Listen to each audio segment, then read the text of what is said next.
Yo, yo, yo. Next up in the first time watching series is Cam Boozer, and it's a little bit of a lie because I did have to pull Cam Boozer clips the other day. I've seen a little bit here and there, I've read about him, so I'm somewhat familiar with Cam Boozer, but anyway, 5-star forward set to go to Duke next season.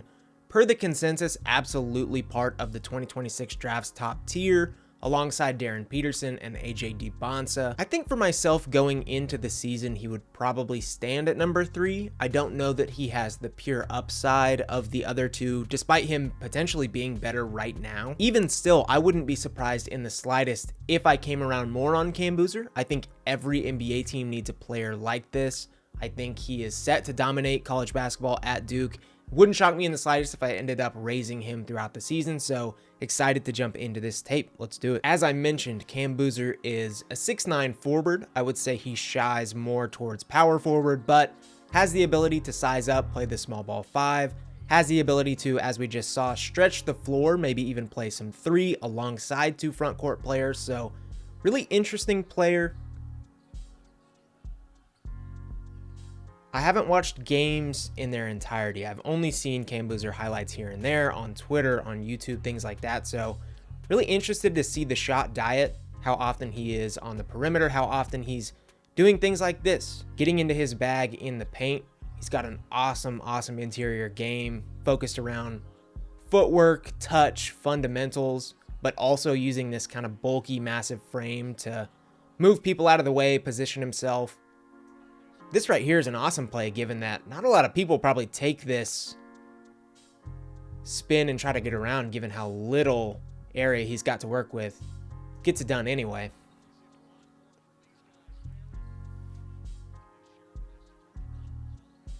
Fighting for positioning there. Those are just seamless bumps to get his man out of the way. Boom. Create space. Easy finish. All of his finishes around the rim just look so easy, man. He just makes it look so seamless. Either hand, too. And of course, things like this probably aren't going to work as well at the college and pro levels, but it's still going to work. He's still going to have plenty of these opportunities, especially at Duke and even in the NBA. If you can actually play him at the 3 and you can play a true 5 and true 4 next to him, if he can stretch the floor that much, if he offers that much face-up handling and can actually play the 3, these opportunities are still going to be there, or it's going to open up playmaking opportunities for him to get the ball to those 4 and 5s with mismatches, so I'm not too worried about his position whatsoever. Getting out in transition here, easy leaping. Not the most explosive leaper based on what I've seen, but certainly workable enough. I mean, great creative finish here. Finds himself in space. Ends up showing off a little creativity in finishing.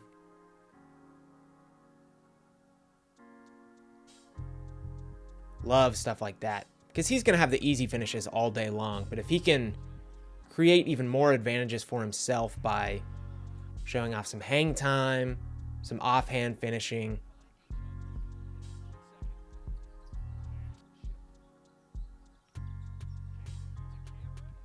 again, nothing he's doing is necessarily flashy. I think that's honestly why his stock probably stands to hurt a little bit in comparison to DiBonsa and to Peterson, is that nothing he's doing is just like jumping off the page. But this right here is just like a 10 out of 10 perfect seal. I mean, just sneaks in here, gains positioning over a pretty big defender, is patient with it as a person flies in, and then still gets the finish through contact. That's stuff that, I mean, just contributes to winning basketball. I think that's kind of the sell right now, is that no, he's not at 6'9" showing off the dribble moves that DiBonsa is, or maybe quite the three-point shooting that Peterson has, even though he's still splashing trays. But he's just such a clear, impactful player via high efficiency, good defense, connective passing, huge frame.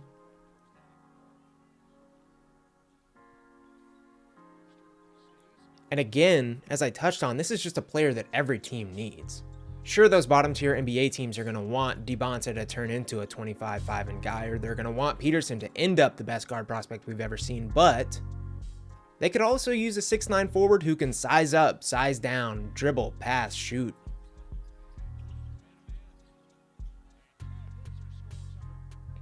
Very patient in the paint. Something a lot of interior scorers struggle with is just going up immediately, hitting the go button, wanting to get that basket, but catches the ball here, gives himself a little bit of time with a few defenders closing in, and positions himself just enough to go up and get the easy lay.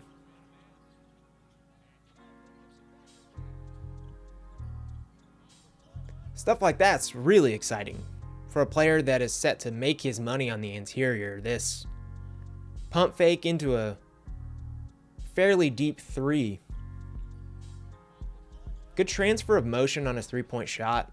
Notice that quite a bit. He really works bottom to top. Aimed at the basket. Solid release. Not a lot of qualms with the three-point shot, especially if it goes in. There's another good look at transfer of motion, just kind of how comfortable he is on the perimeter. Pretty high arcing shot, but again, it goes in. I believe the synergy stats were somewhere in the range of 40% on about 4 attempts per game through 25 games, so quite a bit better than I thought coming into it, definitely. If he were able to ballpark that at all with Duke, I mean, we're looking at an absolute stud. Again, there's my guy, Isaiah Harwell from Wasatch Academy. We're getting some ancillary Caden Boozer highlights here. His twin brother, number 2 in white. Running the floor. Gets out quick. Again, not the most explosive leaper, but has plenty enough in the tank to make a difference.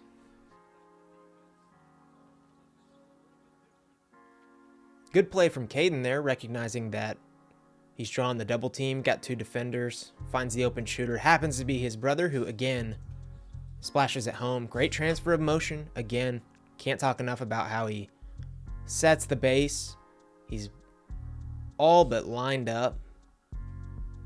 Easy release. Seems like he's going to be plenty comfortable from beyond the arc.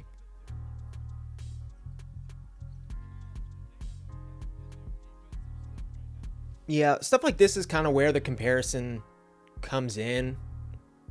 Like a Dibonsa probably has the shake to keep this dribble alive and fly by there and do something crazy at the rim. Little bit of a predetermined, not a terrible shot. I mean, he's open, makes it, but just kind of shows you a little bit more of the restrictions that a player like Boozer is under, opposed to the potential that Dibonsa has. Fun play here. Gets the inbound, just kind of muscles his way all the way up the court. 2 players on him. Easy to forget that this guy is 6'9", really filled out frame. Being able to keep that dribble alive is really impressive. Being able to rise that cleanly with defenders draped all over him for an easy touch finish. It's impressive stuff. Again, really easy to forget that this guy is going to play power forward. Didn't end up happening there, but pick and roll, obviously such a massive part of the game today. Really curious to see how much he rolls, how much he pops, how comfortable he is in those situations, how good he is as a screener. Here he gets the, again, open three-pointer.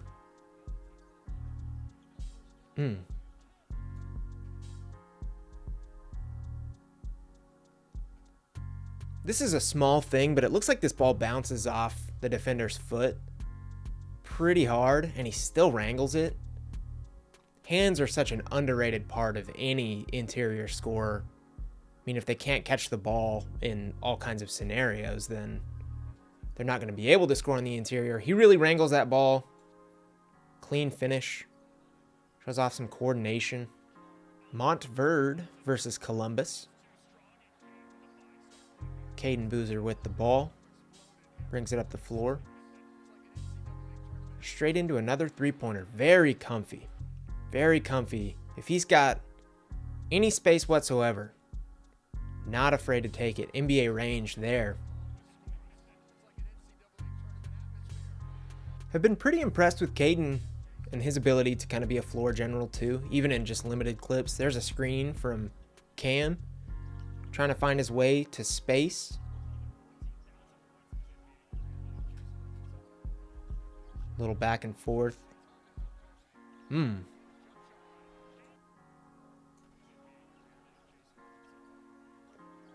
This mid-range stuff is a potential difference maker. Like, we've seen that he's an obviously talented interior scorer, seems to have comfortability on the perimeter. How much shake, how much wiggle room does he have in this middle ground? Getting into moves like this, how much touch, how much does he actually make these shots? Is he actually going to be able to do it at all three levels? These are questions. Cleans it up there. Probably going to be a huge part of his game, especially at the college level. Being able to hang around the rim and in the paint.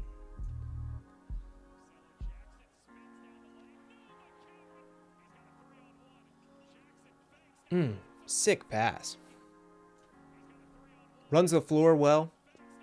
Quicker than he looks. Incredible footwork and coordination here to spins it exactly the right time. He's got the defender closing in, trying to stop him. Covers a ton of ground at that spin. Somehow can feel that this defender's still in pretty good position. So he fades back just a little bit to get the shot up.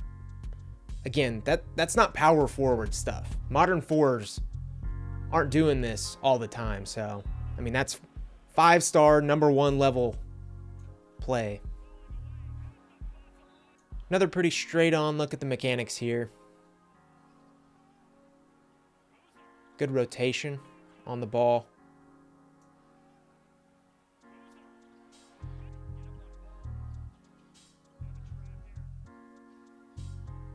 Dude, number 1's had some dimes in this game. I don't know how you leave one of the top ranked prospects in high school basketball this open, but great find there. Good look at the handle here, getting out in transition. Again, just doesn't quite have the natural shake, burst, acceleration of Dibonsa, but it's got enough in the bag, quite a bit more physical, puts the shoulder down, doesn't shy away from contact. And again, a clean finish. All of his finishes just look pristine. Looks like everything's going in, which we're looking at made baskets. Everything is going in, but there's another good look at the handle. Gets the inbound in the backcourt. Pretty impressive to keep it the way that he does. He's done this a few times where he's got defenders all over him, but he's not doing anything fancy with the ball. He's just able to kind of keep control of it, muscle his way down. Again, another reason I think he'll be able to thrive pretty well at the college level. If he's taking tons and tons of contact and doing pretty well with it already, I don't think college basketball is going to give him too much problems, too many issues. Here's a little look at the potential mid-range game. Recognizes a mismatch. Wants to get in a little closer. Ends up with a bigger defender on him. Had some options there and potentially driving the ball. Opted for just the open face-up jumper that this guy was giving him.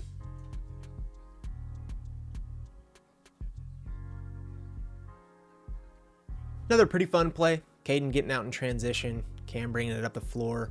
Shows off a little bit of the dribble moves. Again, it's not crazy bag work. It's not the flashiest stuff you've ever seen, but very effective in getting him to the spot that he wants to get to. Getting a little separation with the chicken wing and then rising high for a pretty clean jumper.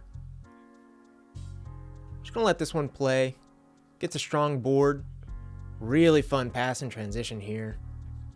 Have seen he's got quite a few of those. Excited to jump into the passing tape here in a minute. Then finds himself slashing down the lane. Little bit of pop on that dunk. We'll do one more, then we'll get into a little bit of defense, a little bit of passing. Get you on with your day. A lot of ground covered here. Again, runs the floor pretty well.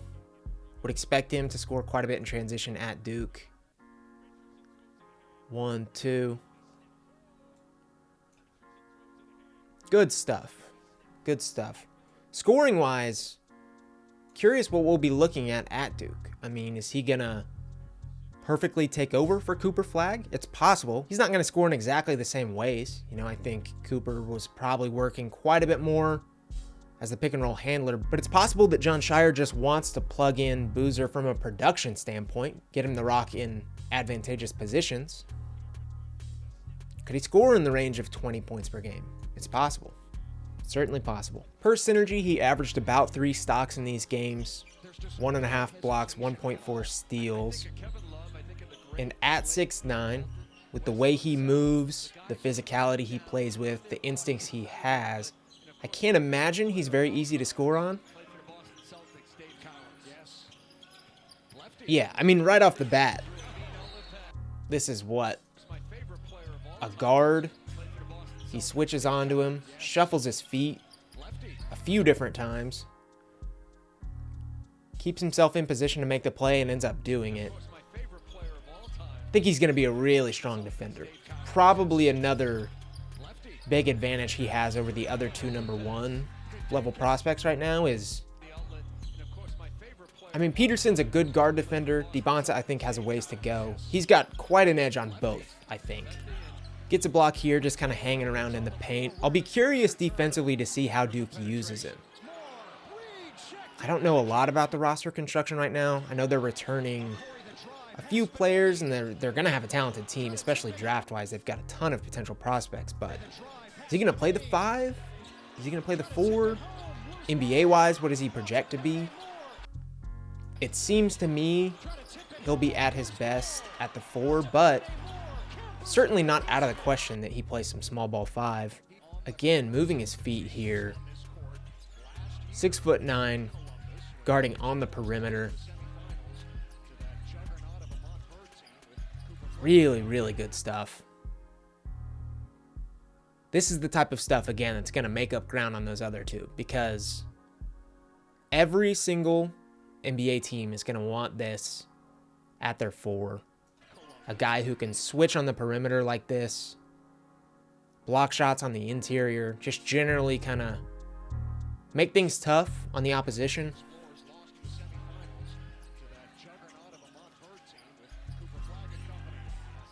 Pretty clean stuff so far. And again, these are essential highlights. We're going through all the blocks, so. Gets beat a little bit here. Able to kind of make something out of nothing. Decent recovery.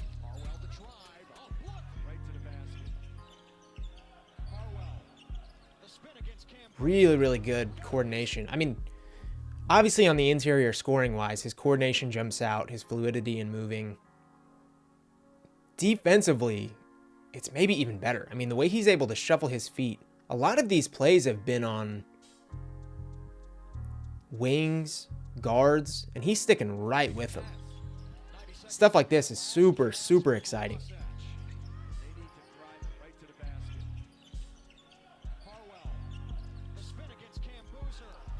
I'm excited to jump into his passing most of all, so that's what I'm going to go over to. We've seen plenty of interior scoring. We've seen plenty of versatile defense over the years. But Cam Boozer stands out most to me as a potential connective and playmaking passer. So, let's jump into this tape. It seems pretty based around getting out in transition. I've seen he's really, really good at those kind of transition outlet passes, which are so fun. Knows he has 2 defenders on him here, passes it back to Caden for the bucket. This is just good play recognition, just good court vision. Everything's kind of clogged up, finds the open space. And on the second play, we've got it. Immediate look ahead to Caden. right in the breadbasket. Great touch, great vision, great accuracy. A little bit behind him, but certainly a good play. That was probably his best dribble move yet, and it came on a pass. Breaks down this defender, gets past the first line of defense. Draws the second. Sneaks a pass through for the open three-pointer. Again, it's just not typical power forward stuff. Like your average NBA power forward, not counting the best in the world, but your average NBA power forward is not going to be able to break a perimeter defender down with a dribble move, draw a second, and have the wherewithal to pass the ball to an open shooter. It's just not going to happen that often. I mean, this isn't a spectacular play, but again, his ability to keep the dribble through some of this defense is just really impressive. I mean, he is just draped all over and still manages to squeak this ball out. Just seems kind of like a mistake limiter, you know? I mean, we're not seeing necessarily inefficient basketball. We're not seeing tons of turnovers. Just kind of a machine. Another one of the more exciting aspects of his game, the short roll. I don't know if you can really count this, but certainly something to watch. Really touchy pass there. Oh my gosh, dude.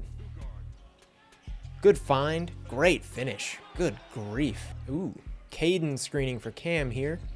Oh, thought he was going to pull it. Fully thought he was going to shoot that shot from the parking lot. Good find there to Caden. He's been impressive too. Also signed on to play with Duke. Would expect him to get some major burn as well. I don't think he'll start. Well, I mean, they lost Proctor. They lose Sion. I would imagine Caleb Foster is probably starting point guard for Duke, but Caden should get quite a bit of burn next year as well.